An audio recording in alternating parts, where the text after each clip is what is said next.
Buen día, doctor, ¿cómo le va? Buen día, Carlos, ¿cómo estás? Bien, Carlos doctor, Marcos, no te bien. conozco. Carlos, ¿verdad? Sí, Carlos y Marcos. Carlos de Marcos, a ver, saluda a Marcos también. Sí, Estamos... Gracias, doctor. Le presentamos a nuestro teleoyente. Estamos con el doctor, con el fiscal Luis Piñanes, que Sí. ayer Yo no escuché, me envió... masticó un trago amargo, creo, ¿verdad? Como mucha parte de la ciudadanía. y mira, es un proceso difícil, ¿verdad? Es un proceso bastante accidentado desde el momento de su inicio, en el cual tuvimos varios tropiezos, siempre salimos adelante. Ahora, concretamente, el día de ayer se llevó a cabo la audiencia preliminar. Se elevó la causa a juicio oral y público por dos hechos punibles, que son los hechos punibles de enriquecimiento ilícito y tráfico de influencia. ¿Mm? Yo sé que ustedes entienden bastante bien, pero para tus oyentes, concretamente, el procesado en esta causa, Miguel Cuevas, tendrá que ir al estrado a que se lleve a cabo un juicio oral y público. Doctor, Ahora bien, doctor, sí. espera, ¿nos dijiste enriquecimiento y tráfico de influencias o es No, declaración no, no, no, falsa? no, no, no, no. Enriquecimiento ilícito y declaración Ah, falsa, sí. por Mm. dos hechos punibles. Y eso es lo que se va a discutir. También había familiares procesados, tuvieron audiencias diferentes. La esposa de Miguel Cuevas reconoció el hecho punible y solicitó como salida, que es lo que ustedes iban adelantando el día de ayer. Ujú. Eh, Propuso esa salida procesal, ofreció reparar el doble de lo que realmente cobró indebidamente. Entonces es una salida que nosotros nos allanamos. Y bueno, y el hijo tiene sobreseimiento provisional. Concretamente para el caso de Miguel Cuevas, así como también se pudo por fin llevar a cabo la audiencia preliminar, lamentablemente el juez de garantía tomó la decisión de excluir dos pruebas que son para nosotros bastante importantes en el proceso. Vamos a apelar la resolución y lo digo sin antes ni siquiera ver la resolución, porque es una posición que yo tomo muchas veces de que para presentar un recurso debo leer los fundamentos ahí, pero realmente yo no encuentro lógica a la posición del magistrado de excluirme ese tipo de pruebas. Por eso que yo voy a apelar esa resolución y yo confío que eso se va a revertir. Doc- Son los peritajes, doctor. No, no son los peritajes, hay varias pericias en realidad en el proceso, o sea, pero concretamente es una última pericia contable que se realizó, que es una ampliación de pericia contable y un informe técnico que hacía un análisis en base al movimiento económico del señor Cuevas en la actividad ganadera. Son dos pruebas que fueron excluidas, esas dos. Claro, y esas dos pruebas, ¿qué es lo que contienen esas dos? Esa ampliación de pericia y ese informe técnico. Si vamos a hablar, vamos a desmenuzar Sí, cómo no. qué es lo que contienen, doctor. Bueno, bueno, ¿qué es lo que pasa? Dentro de la investigación penal, además de las pericias de tasación que ya se realizaron en la etapa previa a la imputación y posterior a la imputación, también finalmente la Fiscalía dispuso la realización de dos pericias contables, una designada por el Ministerio Público y otra a propuesta de la defensa. Entonces esas son las pericias contables que se realizaron y donde se tenía que ellos contabilizar todos los medios de prueba de la carpeta fiscal referente a los ingresos y egresos del señor Cuevas. Ujú. Debido a las conclusiones presentadas en las pericias contables que fueron presentadas dentro de la etapa investigativa, entonces a criterio del fiscal en ese entonces, el fiscal Francisco Cabrera, al ver las conclusiones consideró insuficiente las conclusiones arribadas por los peritos en base a determinados rubros, por ejemplo, rubro de ganadería,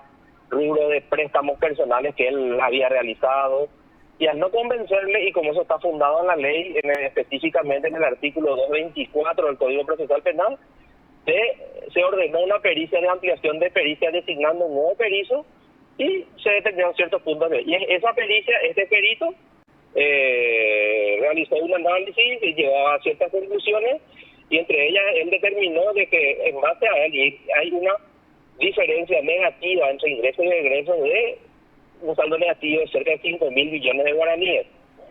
Esto es la pericia del perito Javier González, que fue excluida, El informe técnico es un pedido de informe que el Ministerio Público realizó a un ingeniero agrónomo a los efectos en base a un informe elaborado por la Subsecretaría de Tributación en base al pago de impuestos de ventas de ganado que el procesado había realizado, y teniendo en cuenta que los peritos anteriores únicamente analizaron las ventas de ganado. Entonces la Fiscalía le preguntó a esa persona si la cantidad de ganado que él estaba mirando de acuerdo al tiempo era qué valor tenía en el mercado, y si es que vos vendiste ganado, entonces por cuánto hubieras comprado en ese periodo de tiempo, qué otros gastos ocasiona, como el engorde del ganado, los gastos de sanitación, todo ese tipo de situaciones, que eran valores que no fueron tomados en cuenta por los peritos anteriores. Y ese ingeniero contestó ese informe, y ese informe, esa conclusión es lo que también fue estudiada por el juez, ¿verdad? Claro, Entonces, ese informe técnico es el que considera, bueno, yo vendí, pongo como ejemplo para entender, yo vendí 1000 cabezas de ganado, pero esas 1000 cabezas de ganado me implicaron la compra de alimentos para el animal, ¿verdad? El mantenimiento de la pastura y los demás, y se hace ahí una multiplicación, división, no sé, raíz cuadrada, y al final, si cuánto es efectivamente mi ganancia, si fue un empate o incluso si perdí, ¿verdad? Eso es Claro. lo que leyó este ingeniero, y él llegó a la conclusión de que hubo un saldo negativo para Cuevas, ¿o no? Bueno, hay que diferenciar de que lo que hizo este ingeniero, él no hizo una pericia, ¿verdad? ¿Qué es lo que pasa? Hay un informe, ¿verdad?, que donde se presenta como ingreso, donde dice de que, y vamos a dar un ejemplo, porque no tengo claro, el procesado vendió 1000 cabezas de ganado, como vos dijiste. Entonces, bueno, como que se paga, y al pagar el impuesto de Iragro y el IVA agropecuario, entonces se le cobra un impuesto por esas ventas, y se establece se presume un monto por la venta, porque por las guías de traslado también, de cuántos ganados se movieron, se paga un arancel, digamos. ¿Por qué? Porque la Subsecretaría de Tributación nos exige el cobro de factura por la venta de ganado, ¿verdad? Entonces, como que él presenta, yo pagué impuestos por 1000 cabezas de ganado, te digo. Entonces lo que hizo él, no directamente afirmando, bueno, esas 1000 se vendieron, el procesado vendió por tanto. Sin embargo, dijo, bueno, si vos presentaste, si vos vendiste ganado en el año 2017, de acuerdo a lo que se vende en un semoviente de esas características, de acuerdo a ciertos lugares donde se acostumbra la compra y venta de ganado, cuesta tanto, ¿verdad?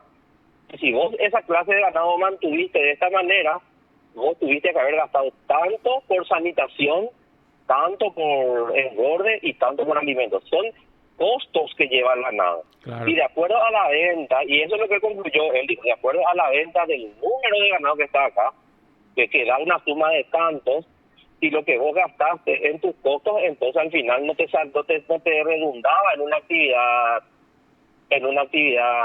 lucrativa, digamos. Lucrativa, digamos. Y eso es lo que él determinó. O sea, que es lo que hace un análisis en base a cantidades, y yo te digo, y él me da un proceso de costos en base a lo que está en el ambiente. Y ese informe es lo que se excluyó. No sabemos la razón del porqué. El argumento que el magistrado dijo, todavía no lo plasmó en una resolución, yo no leí, es de que la Fiscalía tenía la obligación de pedir un informe a una institución pública. Bueno, es el argumento de él. Bueno, un informe el Ministerio Público solicita a cualquier entidad, estamento, a cualquier persona incluso, que pueda darte algún conocimiento cierto sobre la materia que uno va desarrollando dentro de una investigación, ¿verdad?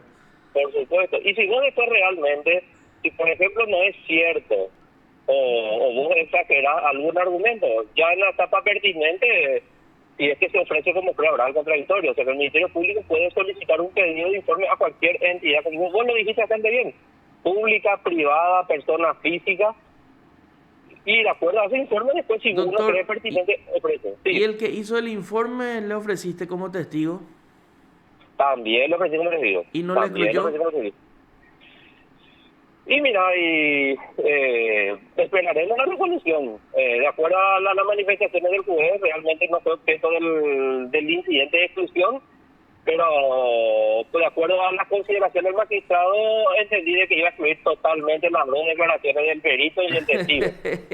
Y vamos a ver, y vamos a ver pero ¿cómo va a excluir una testimonial?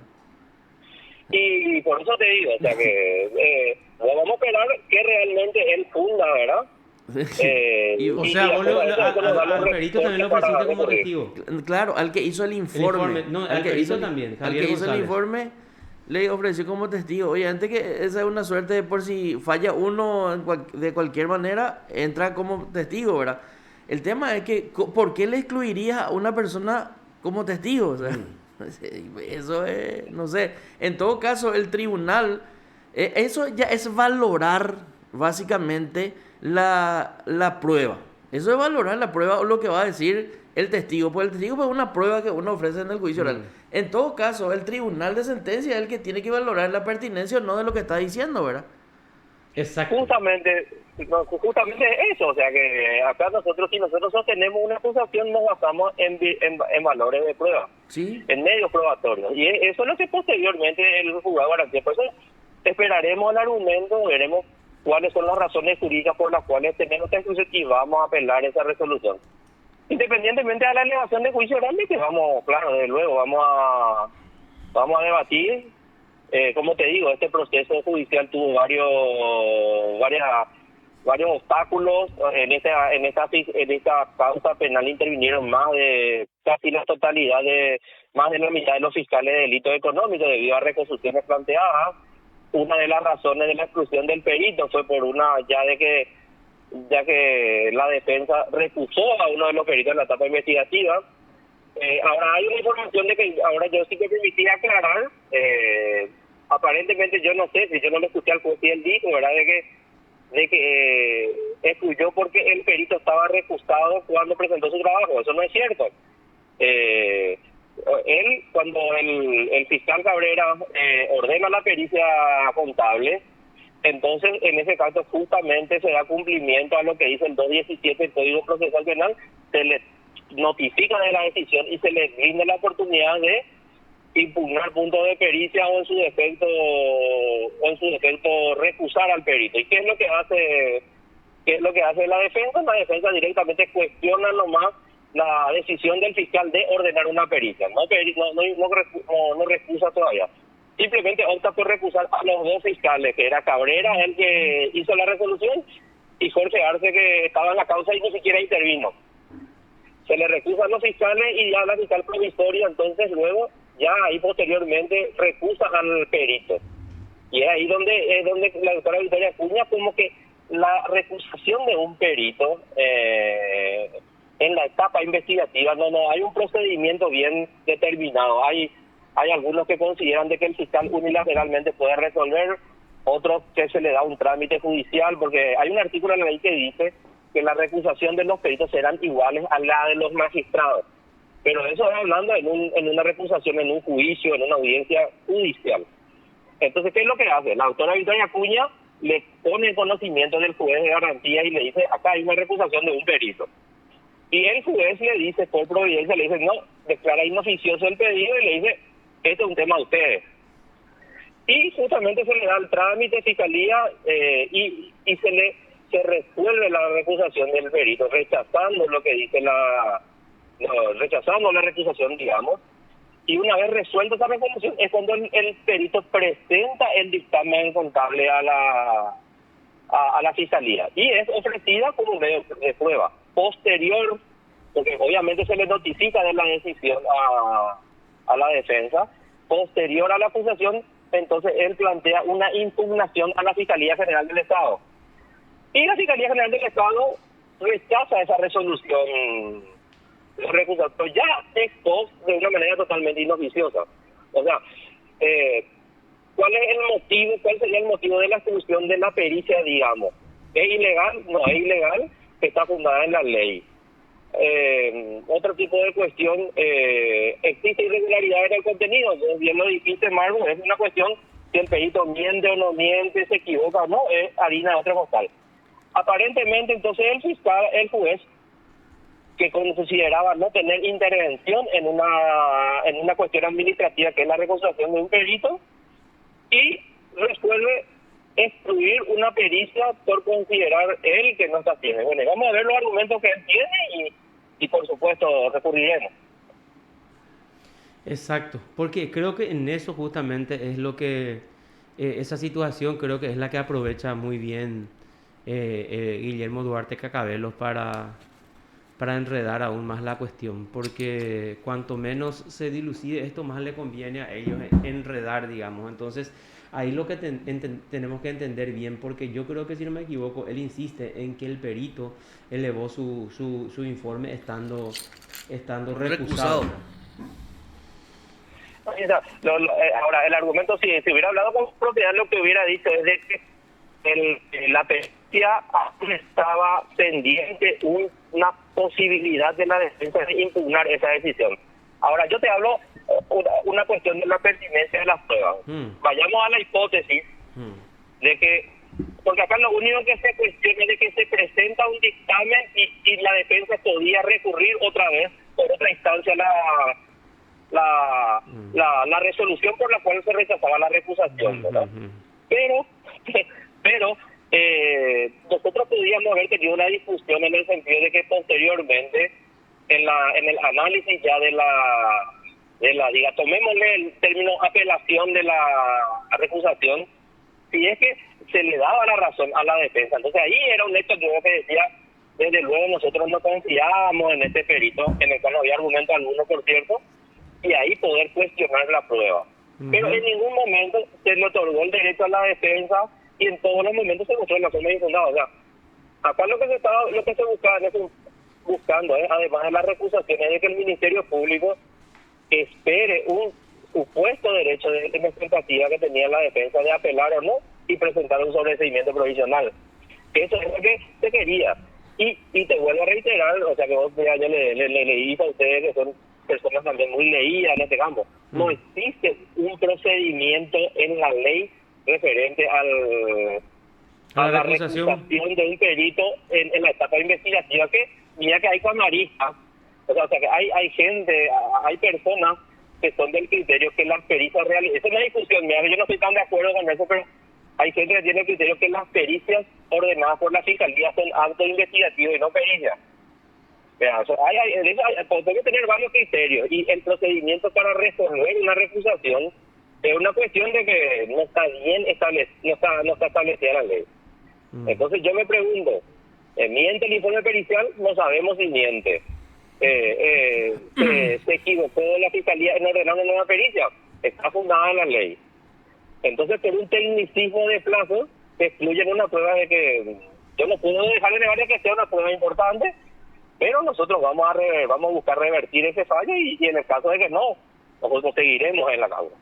Claro, y entonces lo que hay que insistir es que los peritos, o sea, el técnico, el ingeniero que revisó o habló, sigan como testigos.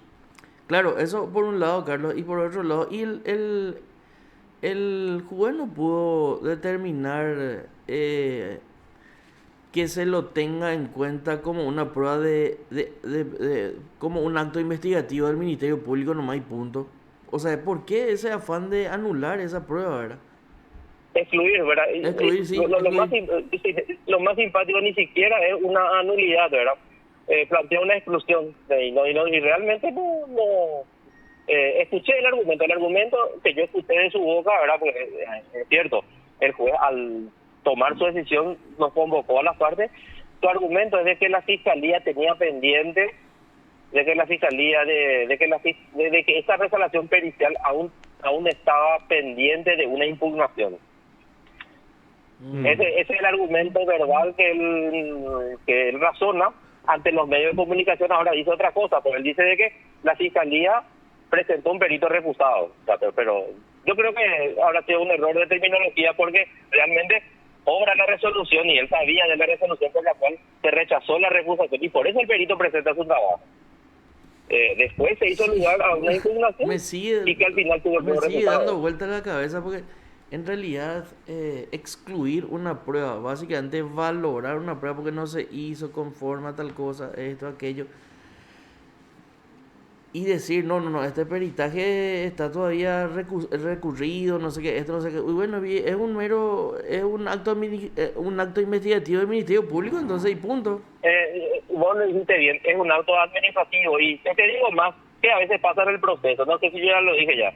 Vos cuando pedís la prórroga extraordinaria de 6 meses, muchas veces, porque necesitas más tiempo para investigar, muchas veces la defensa utiliza como resorte, aunque infundada, pero tiene el derecho de plantear el recurso de apelación general contra la decisión de la Cámara que otorga ese plazo. Y eso después va a la Corte Suprema, a la Sala Penal. Y eso lleva mucho más del plazo que la Cámara otorgó. Entonces, de todas formas, la Fiscalía no puede estar esperando que la Corte resuelva o no, aunque sabe que va a resolver de una manera, o sea, rechazando la pretensión de la defensa. Entonces vos presentás tu acto conclusivo en la fecha que la Cámara dice. Ahora, si después la Corte Suprema de Justicia toma una decisión contraria, es un hecho no que ahí podría cargar algún tipo de nulidad o algún tipo de cuestionamiento o de exclusión. Pero en este caso, se anula una prueba por existir un derecho en expectativa. Cuando la Fiscalía no tiene un plazo más ampliatorio, tiene que presentar su conclusión sí o sí en un momento. Y ojo con el sobreseimiento provisional. Muchas veces, aunque en la práctica a veces se toma que el provisional es un salvavidas para estirar más el plazo, el fiscal tiene que ser coherente con la ley, que el provisional es cuando el fiscal tiene duda de la participación o no la participación o la inocencia de un procesado. Esa es la figura del sobreseimiento provisional, no un plazo extensivo o un plazo de que no. Por algo los plazos son perentorios. La Fiscalía tenía un plazo para concluir, se presenta una prueba, el perito fue habilitado, se le brindó inclusive la garantía de que pueda cuestionar. Y un procedimiento, mira, yo te digo, si se está investigando otras situaciones, te digo, hay casos en donde el fiscal unilateralmente resuelve este tipo de cosas, porque no está bien legislado la pericia, la recusación de un perito en la etapa investigativa. Perfecto. Bueno, ¿y cuándo tenés que tener la resolución por escrito, doctor? Y bueno, en principio podría haber sido la última hora, o sea, podría haber sido ayer a última hora o hoy. Yo creo que hoy ya se va a notificar y a partir de corre el plazo de 5 días hábiles para recurrir la resolución. Correcto. Bueno, vamos a estar pendientes entonces de la apelación que vas a presentar contra esta resolución. Y concretamente, ¿cuánto es lo que dona y a qué institución va la donación de Nancy Florentín de Cuevas? Bueno, después hizo lugar a ese instituto procesal y es al INERAM. Es para el gasto de insumos, que sea costo de insumos médicos de los médicos para la lucha contra el COVID. Son 18 millones de guaraníes entonces, doctor. 18 millones de guaraníes. Lo que se le atribuye es el cobro interior de 9.600.000 guaraníes.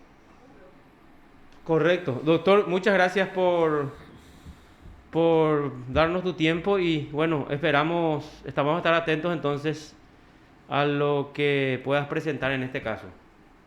Muchas gracias a ustedes por escucharme. Hasta luego, doctor. Un buen día. Un abrazo. Te informó PDS Radio TV Digital. Luis Piñana es fiscal penal que tiene a su cargo ya el juicio oral básicamente, ¿verdad?